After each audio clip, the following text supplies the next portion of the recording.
Happy morning. அனைவருக்கும் வணக்கம்.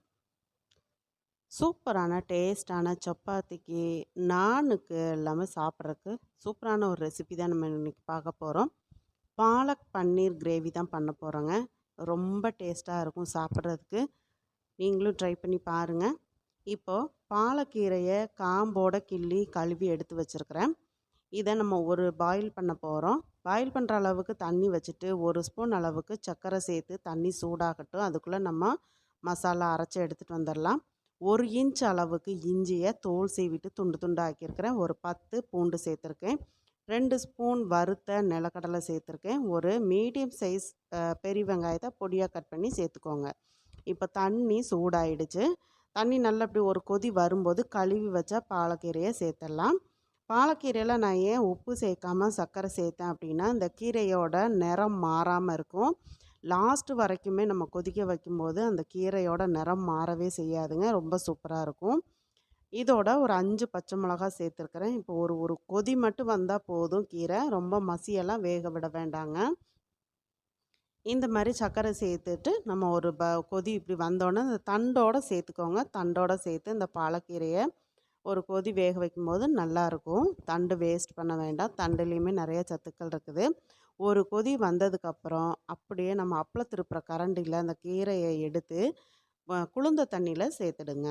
உடனே எடுத்து இந்த மாதிரி சேர்த்துட்டு நம்ம அடுத்த ப்ராசஸ் பண்ணுறப்போ அந்த கீரையோட சத்தும் வீணாகாது, கலரும் சேஞ்ச் ஆகாது. பார்க்குறக்கு அப்படியே க்ரீன் கலரில் ரொம்ப சூப்பராக இருக்கும் இந்த கிரேவி. நீங்களும் ட்ரை பண்ணி பாருங்கள். இந்த பன்னீர் சேர்த்து இந்த பாலக் பன்னீர் மசாலா செய்யும்போது சப்பாத்திக்கு ரொம்ப டேஸ்ட்டாக இருக்குங்க. சப்பாத்தி சாப்பிட மாட்டேன்னு சொல்கிறவங்க கூட அவ்வளோ சூப்பராக சாப்பிடுவாங்க.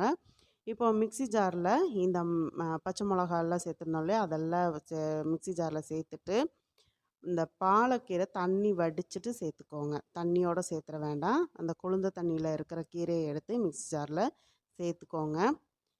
இப்போ ஃபஸ்ட்டு நம்ம தண்ணி சேர்க்காமல் அரைச்சிக்கலாம். ஏன்னா கீரையில் தண்ணி விட்டு வரும் அரைக்கும்போது. எடுத்த உடனே நிறைய தண்ணி சேர்த்துறாதீங்க. இந்த மாதிரி நல்லா பேஸ்ட் அரைச்சிக்கோங்க. இப்போ இது கூட நம்ம தண்ணி சேர்க்க போகிறதில்ல. புளிப்பு இல்லாத தயிர் ஒரு 2 ஸ்பூன் அளவுக்கு சேர்த்துக்கோங்க. இது இன்னுமே இந்த கிரேவியை சூப்பர் டேஸ்டியாகும். நல்லா நைஸாக அரைச்சி எடுத்தாச்சு. மீடியம் சைஸில் 4 பெரிய வெங்காயம் பொடியாக கட் பண்ணி வச்சுருக்கேன். பன்னீர் வந்து கட் பண்ணி வச்சுருக்கேன் க்யூபாக. மீடியம் சைஸ் தக்காளி பொடியாக கட் பண்ணி வச்சுருக்குறேங்க. இப்போ பாலக் பன்னீர் மசாலா செய்ய ஆரம்பிச்சிடலாம். கடாய் அடுப்பில் வச்சுட்டு ஒரு 4 ஸ்பூன் அளவுக்கு எண்ணெய் சேர்த்துக்கோங்க. நம்ம க்யூபாக கட் பண்ணி வச்சுருந்த அந்த பன்னீரை சேர்த்துடுங்க. எண்ணெய் வந்து லைட்டாக சூடானோடனே இந்த பன்னீரை நம்ம சேர்த்துடணும். ரொம்ப சூடாயிருச்சு அப்படின்னா இந்த பன்னீர் வந்து அந்த சட்டியில் ஒட்ட ஆரம்பிச்சிடும். அதனால் இந்த க்யூப்பை வந்து இந்த மாதிரி தனித்தனியாக ஒன்றோட ஒன்று ஒட்டாத அளவுக்கு எண்ணெயில் சேர்த்துக்கோங்க. லைட்டாக ரோஸ்ட் பண்ணி எடுத்துக்கலாம். பாலக்கை வந்து ரொம்பையும் நீங்கள் ப்ரௌன் ஆக்குறேன்னு சொல்லி பண்ணிட்டீங்கன்னா ரப்பர் மாதிரி அந்த பன்னீர் வந்து ரப்பர் மாதிரி ஆகிடும். அதனால் லைட்டாக 2 பக்கமும் செவந்து வர அளவுக்கு இந்த மாதிரி திருப்பி விட்டு பக்கத்துலேயே நின்று பன்னீரை ரோஸ்ட் பண்ணி எடுத்துக்கோங்க. உங்களுக்கு இந்த வீடியோ கண்டிப்பாக பிடிக்கும்னு நான் நினைக்கிறேன். பிடிச்சிருந்துன்னா அப்படியே நண்பர்களுக்கு ஷேர் பண்ணுங்கள். மறக்காமல் லைக் பண்ணுங்கள். வீடியோ பற்றின கருத்துக்களை கமெண்ட் பாக்ஸில் சொல்ல மறக்காதீங்க.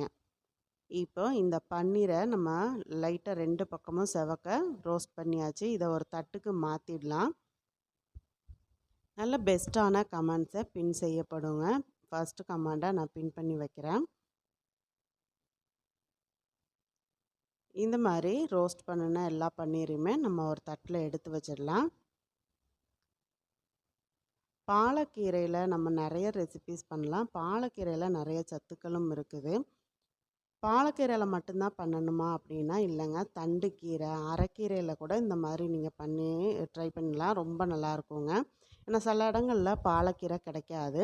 இப்போ பன்னீர் ரோஸ்ட் பண்ணினதை ஒரு தட்டில் எடுத்து வச்சுட்டு நறுக்கி வச்ச வெங்காயத்தை சேர்த்து வதக்கிடுங்க. வெங்காயத்துக்கு கொஞ்சமாக உப்பு சேர்த்துக்கோங்க. உப்பு சேர்த்துட்டு நல்லா வதக்கிக்கலாம். பாதி அளவு வெங்காயம் இந்த மாதிரி வதங்கினோடனே தக்காளியும் கூடயே சேர்த்து வதக்கிடுங்க. வெங்காயம் தக்காளி ஒன்று போல் வதங்கி வரட்டும். தக்காளி நம்ம பொடியாக கட் பண்ணியிருக்கிறதுனால கொஞ்சம் நல்லாவே சீக்கிரமே வதங்கி வந்துடுங்க. நல்ல அந்த ஒரு தொக்கு மாதிரி வதங்கி வந்ததுக்கப்புறம் மிக்ஸி ஜாரில் அரைச்சி வச்சுருந்த அந்த பாலக்கீரை பேஸ்ட்டை நம்ம சேர்த்துடலாம். நிலக்கடலை சேர்த்துருக்கிறதுனால நல்ல ஒரு திக்னஸ் கொடுக்கும். உங்களுக்கு நிலக்கடலை வேண்டாம் அப்படின்னா, நீங்கள் முந்திரி பருப்பு கூட நீங்கள் லைட்டாக வெறும் வாணலியில வறுத்துட்டு நீங்கள் சேர்த்துக்கோங்க. காரத்துக்காக 1/2 ஸ்பூன் மிளகாத்தூள் சேர்த்துருக்கேன். ஹோம்மேட் கரம் மசாலா 1 ஸ்பூன் அளவு நான் சேர்த்துருக்கேன். தனி மல்லித்தூள் 1 ஸ்பூன் சேர்த்துக்கோங்க.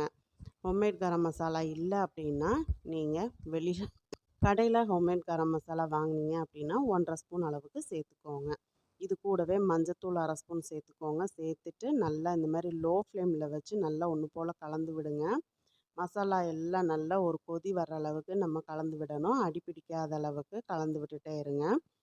ஏன்னா நம்ம நிலக்கடலை சேர்த்துருக்கறனால டக்குன்னு உங்களுக்கு அடி பிடிச்சிடும். இப்போ ஒரு 2 செகண்ட் மட்டும் அந்த மாதிரி நல்லா மசாலாவை கலந்து விட்டுட்டு மிக்ஸி ஜாரில் கொஞ்சமாக தண்ணி சேர்த்து நல்லா கலந்து விட்டுக்கோங்க. சப்போஸ் கலந்து விட்டுட்டு தண்ணி தேவை அப்படின்னா மட்டும் இன்னும் கொஞ்சம் தண்ணி சேர்த்துக்கலாம். நான் இன்னொரு 1/2 டம்ளர் அளவுக்கு தண்ணி சேர்த்து நல்லா ஒன்று போல் கலந்து விட்டுக்கிறேன். இப்போ உப்பு போதுமான்னு செக் பண்ணி பார்த்துக்கோங்க. உப்பு பத்தலை அப்படின்னா கொஞ்சமாக உப்பு சேர்த்துக்கலாம். இதை வந்து லோ ஃப்ளேமுக்கும் மீடியம் ஃப்ளேமுக்கும் நடுவில் வச்சுக்கோங்க. நடுவில் வச்சுட்டு நல்லா ஒரு கொதிக்க விடுங்க. அந்த மசாலாவோட ஸ்மெல் போக கொதிக்க வச்சுக்கோங்க. நான் இன்றைக்கி சப்பாத்திக்கு தான் இந்த பாலக் பன்னீர் மசாலா ரெடி பண்ணியிருக்கிறேன். ரொம்ப நல்லாயிருக்கும். தோசைக்கு கூட சாப்பிட்றதுக்கு ரொம்பவே சூப்பராக இருக்குங்க.